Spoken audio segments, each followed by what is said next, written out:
একটু পরে কিছু মানুষ কমেন্ট করবে এটা তুই কার বাইকে করে ঘুরছিস, তার জন্য না গোটা ভিডিওটা দেখতে হবে, ভিডিওটা দেখো বুঝতে পারবে। গুড ইভিনিং এভরিওয়ান, চোখে মুখে ক্লান্তির ছাপ স্পষ্ট।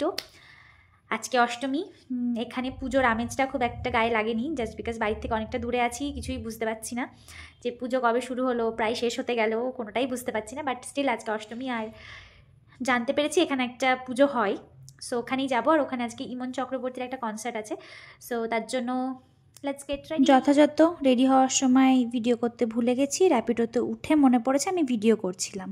ও বাবা, বলতে ভুলে গেছিলাম, এটা না র্যাপিডো কাকিমা, হ্যাঁ আমার বয়ফ্রেন্ড নয়। এই যে মাথায় লোগোটা দেখছো, এটা হচ্ছে র্যাপিডো, এখানে গাড়ি ভাড়া করতে পাওয়া যায়। গোটা ওয়েস্ট বেঙ্গল যেরকম মা দুর্গার আগমনে আলোতে মালায় সেজে উঠেছে, ঠিক এখানেও নবরাত্রির জন্য পুরো শহরটা কিন্তু সেজে উঠেছে। ঠিক এই জায়গাটায় এসে মনে হয় যেন একদম ওয়েস্ট বেঙ্গলেই চলে এসেছি। কত সুন্দর নাগরদোলা, মেলা, একদম পুরো আমাদের ওয়েস্ট বেঙ্গলের মতো। এত জ্যাম রাস্তায়, মোটামুটি যুদ্ধ করে জ্যাম ঠেলে নিজের গন্তব্যস্থলে পৌঁছে, এখনও মোটামুটি মিনিট 3 হাঁটতে হবে, তারপরে গিয়ে পৌঁছানো যাবে।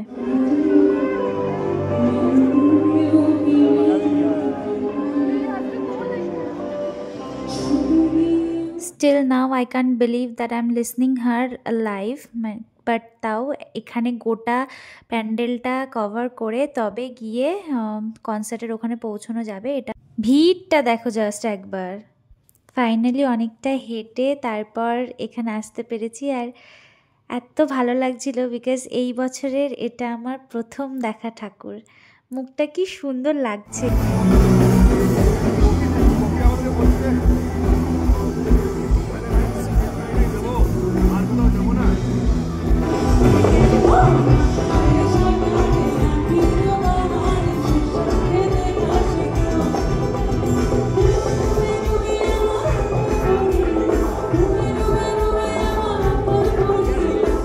গান শোনা তো ঠিক আছে ভাই, কিন্তু এত ভিড়, আমাদের ওয়েস্ট বেঙ্গলের থেকে ভিড় বেশি এখানে, মানে বাঙালিরা সব এখানেই চলে এসছে মনে হচ্ছে। যাই হোক, এখানে ঢোকা মাত্রই চুলটা ছেড়ে দিয়েছি, একটু সুন্দর দেখতে লাগবে তাই।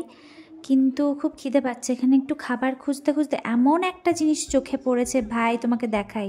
ভাই 50 টাকার পান্তুয়া আর 50 টাকার রসগোল্লা, খাবো না ভাই, খাবো না, না খেয়ে থাকবো মিষ্টি আমি এবার। ওকে, সো আমরা 3 মূর্তিমান মিলে এসেছিলাম ঠাকুর দেখতে, বাট ওখানে এতটাই ভিড় ছিল কি আমরা একটা সেলফিও নিতে পারিনি, তাই এখানে একটা মানে চেষ্টা চলছে to take a selfie. Okay, so এখন এখান থেকে বেরোবো, বিকজ আর এক জায়গায় ফকিরার কনসার্ট হচ্ছে, সেখানেও দেখতে যাব আমরা। ভাই আমরা যতই বাংলায় না থাকি, আলটিমেটলি আমরা বাঙালি, প্যান্ডেল হপিং আমরা করবই, ঠাকুর আমরা দেখবই। ভাই এখানে আরও ভিড়, লিটারালি পা ফেলারও জায়গা নেই, এতটাই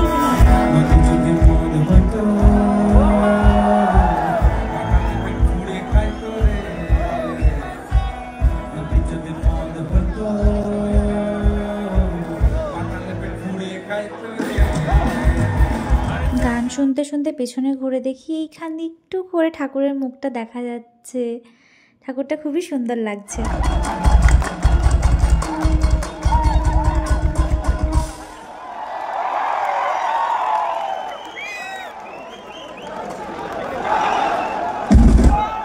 চলো এবার বাড়ির পথে রওনা দেওয়া যাক, তার মাঝে একটু খেতে হবে কিছু। ও মা, আমি ভাবছিলাম শুধু মনে হয় আমরাই পুজোতে বাড়ি যাইনি, রাস্তায় বেরিয়ে দেখি রাস্তায় লোকের জায়গা হচ্ছে না। ওকে, সো খাওয়া দাওয়া কমপ্লিট, এবার আমরা যাব আমাদের নিজের নিজের রুমে, তারপরে দেখা হবে, টাটা বাই বাই। কেমন কাটলো পুজো সবাই জানিও।